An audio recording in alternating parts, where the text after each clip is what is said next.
देखने के लिए इस चैनल को सब्सक्राइब कर लीजिए और साथ में इस घंटी को दबा दीजिए।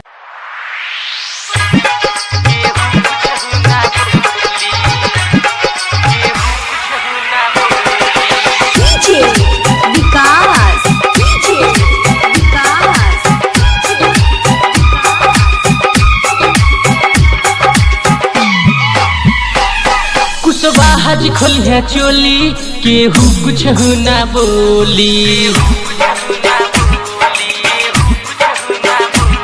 कुशवाहा खोली है चोली केहू कुछ ना बोली। नाचेलू जोबन हिला के आवन लगे टोली। कुशवाहा खोली है चोली केहू कुछ ना बोली।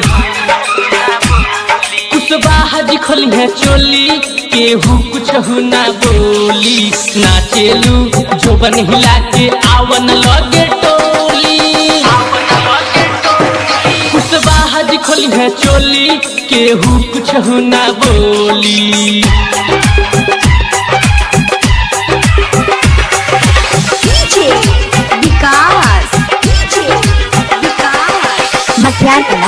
सीतामढ़ी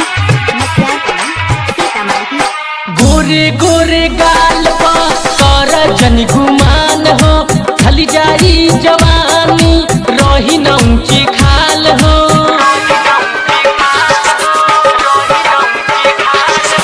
गोरे गोरे गाल पर कर जन गुमान हो। ढल जाई जवानी रही न ऊंची खाल हो। अखिया के कजरा कराइया जू झगड़ा बच के तुरई है ये गोरी। कुशवाहा खोली है चोली केहू कुछ ना बोली।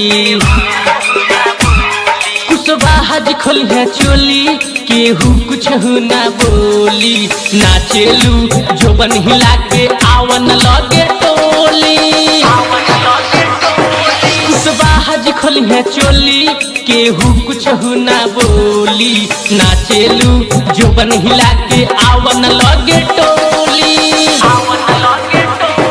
कुशवाहा खोली है चोली केहू कुछ ना बोली।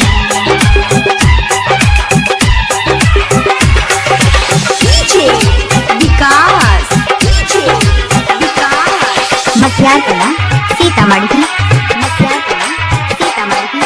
घोड़ी तोरे देख के पान सब पगलाइल। लइका सयान के छोड़ बूढ़ो भी चाहे खाइल।